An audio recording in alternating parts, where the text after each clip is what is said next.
local law enforcement has an even longer arm when you help. Working with each other and the police, you have caught a lot of fugitives. So we are back with Lieutenant Tim Robinson with the Wicomico County Sheriff's Office and Most Wanted Monday. Good to have you back again. Good evening. Been a good week. It's been another good week. We got 3 more off the wanted rolls. Really? Let's take a look at these guys. Yvette Amanda Sanders. Yes, Yvette Sanders. She was profiled on your show, and right after being profiled, she walked in the sheriff's office and said, "Here I am." So that's good. That's the easy one. So yeah. we like Another that. one we saw a lot, Ashley Thomas. Yes, we profiled Miss Thomas 3 weeks in a row. We were getting great information on her. We could never catch her. We were working with jurisdictions outside this area. We had 2 warrants for her. It's amazing. She just walked up and showed up to another court date, and we found her there. So she is off the wanted roll. How about that? All right, Ramel Shepard, I think we talked about back in February. Yeah, he was profiled a couple months ago, and he was just picked up off the street. He was caught. So that's 1 more off the wanted roll. How about that? Right. So who did you bring with you today? I brought 5 folks, and I'm hoping your viewers may know something about who they are, where they live, where they work, anything that'll help us bring the people in. All right, we'll start with Shawn Lawrence Alexander. Yeah, Shawn Alexander, he's wanted in connection with a burglary case. Now, we know him to have his address of record right here in Salisbury. We also know that he has ties to the Mardello Springs area, for any of your viewers out there. If you know where Mr. Alexander is, please contact Crime Solvers. All right, moving on to Heath Bates. Heath Bates is wanted in connection with felony theft. We last know him to be out in the Pittsville area, so if any of your viewers out there know anything about Mr. Bates, please contact Crime Solvers right away. There's a lot going on with Deborah Ann Bragg. Yes, Miss Bragg, she lives just across the state line in Delmar, Delaware, and we have 3 warrants for her. 1 is related to a drug case, another one related to a theft case, and a 3rd one is related to unpaid child support. We're very much interested in getting Miss Bragg brought in, so if anybody knows where she is, please contact Crime Solvers. All right, tell us what you know about Deangelo Brown.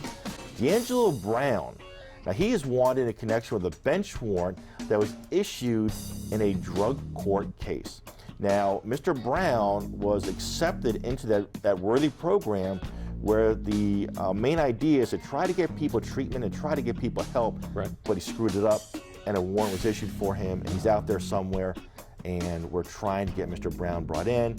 So if anybody knows where Mr. Brown is, please contact Crime Solvers right away. Had a chance to live. Yes. Good. Yes. All right, let's talk about Tyrone Howard Govans. Yes, Mr. Govans is wanted in connection with an assault and a reckless endangerment case. Now, we still believe him to be right here in Salisbury, so if anybody knows where Mr. Govans is, please contact Crime Solvers right away. All right, so Crime Solvers is where the people are, and the people are on Facebook, That aren't they? is right. It's amazing. I'm told from the folks that run the Crime Solvers Facebook page, they posted a wanted picture. Matter of fact, it was Miss Thomas, and her profile was shared well over 100 times. So wow. People are going to their page. Yeah. They're going to the page of the local law enforcement partners.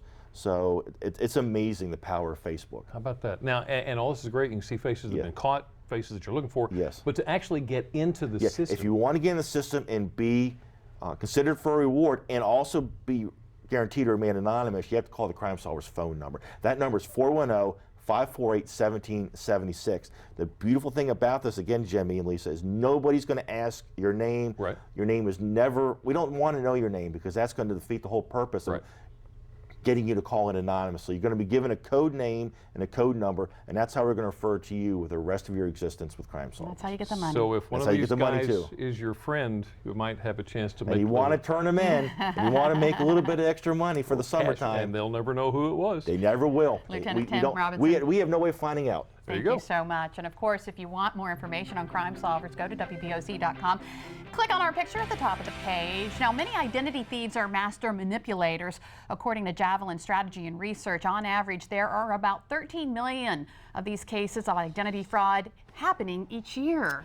Now imagine your most intimate physical traits, your genetic makeup, available for anyone to look at without even you knowing it. One scientist has taken her fascination with bits of DNA and turned it into an art display, and she asks the question, should we be worried about genetic surveillance?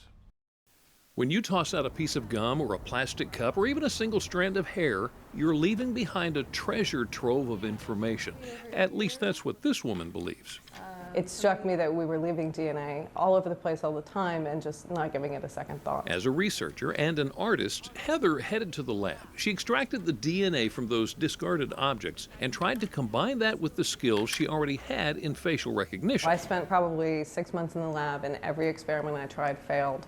And I just kept going and going and going. After hitting on just the right chemicals, Heather used a 3D printer to take the final step, creating the faces of the random strangers who left those objects behind. It was thrilling. The first sculpture Heather created was of her own face, from the DNA in a single strand of her hair.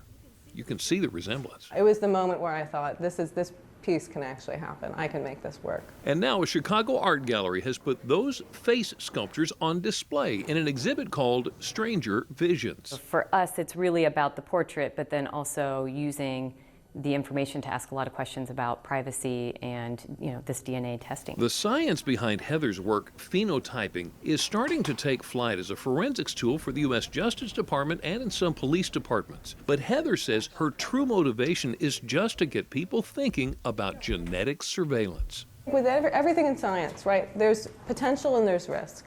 And it's up to us to sort out where does the potential separate from the risk. And Heather says we'll all have to face that controversial question sooner rather than later. Heather says it's entirely possible some of those face sculptures could look a little different in real life, since the DNA can't really account for personal habits like maybe overeating. That's scary. It is. It's scary what someone can do with your DNA. Any piece of information about you, really.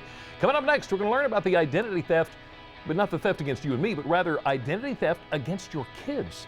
Why young children are such a big target and how you can help make sure they never fall victim. Well, something you certainly never want your child to deal with is addiction, particularly addiction to opioids. We hear the story of one young man who lost his life way too soon. Plus, we learn how to help bring people back from the possible brink of death.